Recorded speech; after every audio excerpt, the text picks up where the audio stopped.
Penasaran? Berapa sih modal untuk investasi terutama dalam bidang saham? Karena bukankah banyak yang bilang kalau invest itu butuh modal besar dan kalau kecil lebih baik nggak usah invest tapi gunakan untuk yang lain. Tetapi mungkin pertanyaannya, apa iya benar seperti itu? Nah, halo Good People, kembali lagi bersama saya di channel Geni Faza. Di video kali ini kita akan menjawab nih terkait berapa sih modal untuk memulai investasi terutama nanti hitung-hitungannya dalam investasi saham. Dan juga kita akan membahas dari berbagai studi kasus agar lebih valid aja. Oke, pertama-tama banyak orang nih yang berpikir bahwa untuk memulai investasi saham kita butuh mulai dari modal yang besar. Yang sejujurnya kalau mungkin mulainya ketika di era saya dulu sekitaran 10 tahun yang lalu untuk membuka akun saham itu bahkan masih banyak broker yang membutuhkan minimal modal untuk bisa membuka akun tersebut. Yang mungkin minimal 500.000, 1 juta dan bahkan ada yang butuh 10 juta. Yang mungkin untuk saya pada saat itu ketika masih masa kuliah ngumpulin uang sampai jutaan yang masih cukup sulit. Jadi pada saat itu saya ambil yang terendah untuk registrasi saja.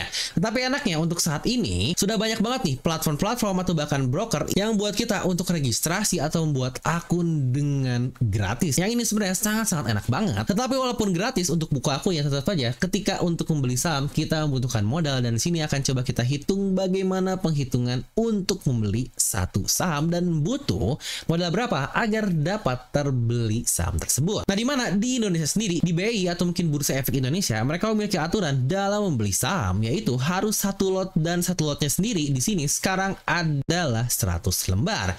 Contoh nih untuk saham BBCA saat video ini ditulis harganya ada di 8.500 untuk per lembarnya. Ya ingat ya, karena kita harus beli satu lot yang berarti kita harus membeli 100 lembar dari jumlah saham BBCA yang tadi per lembarnya 8.500, yang berarti kurang lebih kita membutuhkan modal minimal 850.000 untuk membeli saham BBCA. Yang apakah hal tersebut termasuk mahal? Baik lagi, untuk hal ini mahal murahnya akan menjadi relatif. Tetapi sebenarnya untuk pemula mungkin akan cukup berat ya jika harus mengeluarkan 850.000 di awal ketika mulai investasi. Nah, mungkin kita akan ambil contoh lain dari kompetitornya, yaitu BBRI. Di mana BBRI sendiri saat ini di harga 3.840, yang berarti lagi-lagi untuk satu lotnya kita butuh sekitaran 384.000. Itu pun terbilang mahal atau murah lagi-lagi cukup relatif, tetapi ini kita hanya untuk menghitung bagaimana perbandingan harga dan membeli satu lot saham. Karena kalau kita menggunakan contoh yang lain lagi, anggap saja Gotoh nih, salah satu saham yang sangat viral di beberapa tahun lalu, terutama ketika baru listing atau IPO. Saat ini harganya anggaplah di 60 perak, yang berarti balik lagi untuk berapa? Untuk membeli satu lotnya yang kita tinggal kalikan 100 saja, 60 kali 100 yaitu 6.000 perak, kita sudah bisa melakukan pembelian saham. Jadi dari sisi pembelian saham, masalah mahal atau murah itu tergantung berapa sih harga sahamnya pada saat tersebut. Dan mungkin perlu sedikit di notes untuk perbandingan nih. Contoh nih untuk saham DSSA, dia saat ini harganya di 65.000 per lembarnya, yang berarti baik lagi untuk satu lot minimal modal yang kita butuhkan adalah 6,5 juta, yang bukankah ini terbilang angka yang sangat mahal karena sudah di atas UMR untuk bisa membeli satu lotnya saja. Tetapi baik lagi, apakah masalah mahal harganya atau murah harganya? Apakah hal tersebut menentukan kualitas dari saham? Untuk hal ini pun tidak bisa kita jawab secara langsung, karena lagi-lagi mahal atau murah itu adalah hal relatif dan kita perlu membandingkannya dengan parameter-parameter yang ada yang mungkin akan kita bahas di video nanti. Karena di sini kita akan fokus ke bagian modalnya saja dulu. Karena dalam saham sendiri yang namanya murah atau mahal itu dibandingkan dengan value yang dimiliki oleh perusahaannya. Baik lagi, prinsip kita saham itu adalah lembaran perusahaan alias bisnis yang kita beli dan cuma bukan lembaran-lembaran biasa saja. Jadi value-nya sendiri dilihat dari seberapa baik bisnis yang dikerjakan oleh saham tersebut. Nah, mungkin nih beberapa hal yang perlu diketahui sebelum investasi dengan modal kecil adalah, pertama kita perlu tahu dulu nih apa tujuan dari investasi kita. Dimana investor perlu tahu banget nih apa tujuan untuk menyimpan uang tersebut, apakah untuk jangka pendek, untuk jangka panjang. Untuk hal ini pun nanti bisa ditentukan akan disimpan di instrumen mana. Yang kedua adalah biaya transaksi, di mana tiap broker terkadang punya biaya transaksi jual beli yang berbeda-beda. Walau nantinya tiap broker pasti memiliki kelebihan dan kekurangannya, tetapi ini sangat penting dipahami terutama buat kalian-kalian yang akan cukup sering untuk bertransaksi, di mana kurang lebih rata-rata saja lah kalau untuk satu siklus transaksi yaitu beli dan jual biasanya dikenakan fee sebesar 0,51%, yang bukankah terdengar sangat kecil sekali. Tetapi kalau kita melakukan 10 kali aja transaksi dari modal yang sama, itu pun sudah naik dari 0,51 menjadi 5,1%. Yang makin rajin lagi nih, kita anggap dalam sebulan bulan bisa 50 kali transaksi dengan modal yang sama anggap di 10 juta, maka dari 5,1% tadi akan naik menjadi 25,5%. Yang kira-kira berapa banyak investor yang bisa memiliki return sebesar 25% dalam 1 tahun, yang itu sudah boros banget hanya kita membayar fee-nya doang. Dan yang ketiga tentu saja adalah risiko itu sendiri. Ingat ya, semua instrumen investasi pasti ada resikonya, entah dalam bentuk apapun. Jadi walaupun dengan modal kecil, yang namanya resiko akan tetap selalu ada. Kembali lagi nih ke prinsip utama investasi, jangan simpan uangmu dalam investasi jika kamu tidak siap untuk mendapatkan kerugian. Pastikan untuk selalu menggunakan uang dingin agar kita tidak menggunakan dana untuk hal-hal kebutuhan yang pastinya akan cukup merepotkan. Nah, mungkin sekarang nih kalian akan berpikir, kenapa sih mulai dengan modal kecil itu dapat dibilang sangat penting?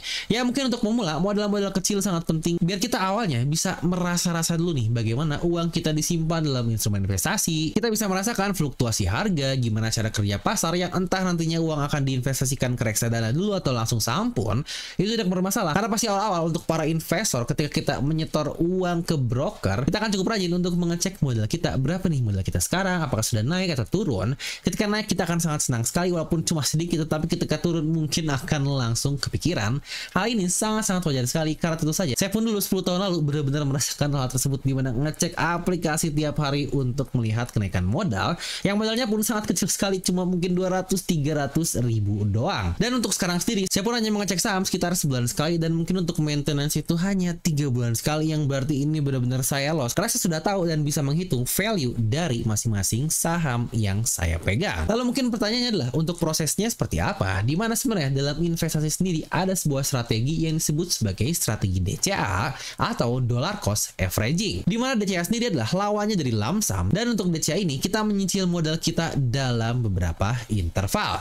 Contoh nih, dari gaji kita cuma bisa invest 500 ribu per bulan saja, yang itu pun sangat tidak masalah sekali selama rutin tiap bulan di awal kita sudah alokasikan untuk investasi. Saya bisa jamin kalau kalian rutin melakukan hal tersebut pasti nggak akan sadar kalau tahu-tahu uangnya sudah berputar dengan sangat besar. Yang kalau nanya saya sendiri tuh saja dulu pasti awal mulai investasi dengan mulai DCA, apalagi tadi yang seperti saya bilang saya masih kuliah, yang memang saat itu saya punya pemasukan sendiri, tetapi pemasukan anak kuliah berapalah, paling berapa ratus ribu atau mungkin mentok jutaan kecil, yang dari situ pun langsung saya investasikan 200-500 ribu untuk investasi, yang dari situ pun uang akan bergulung sampai akhirnya sebesar sekarang. Dan mungkin pertanyaan lanjutan agar lebih konkret, berapa sih kira-kira modal yang agar lebih jelas untuk mulai di investasi saham? Apakah mungkin 500 ribu atau 10 juta atau mungkin 100 juta atau bahkan langsung 1 miliar secara langsung? Yang sebenarnya masalah modal besar atau kecil seperti yang tadi saya katakan itu adalah hal yang relatif. Mungkin 1 juta bagi sebagian orang akan terasa sangat besar, tetapi bagi sebagian yang lain 1 juta itu sangatlah kecil sekali. Maka tentu saja untuk pembagiannya kita tidak akan menggunakan nominal seperti biasa, tetapi lebih baik menggunakan yang namanya persentase saja. Dan saya menyarankan minimal banget 5% nih dari total aset kita atau mungkin total tabungan untuk mencoba-coba atau tadi merasa-rasa investasi saham itu seperti apa. Kenapa nggak lebih kecil lagi dari 5%? Karena biasanya kalau udah di bawah 5% itu udah nggak kerasa banget. Di saat kita untung ya udahlah, di saat kita rugi pun kita tidak akan merasakan apa-apa,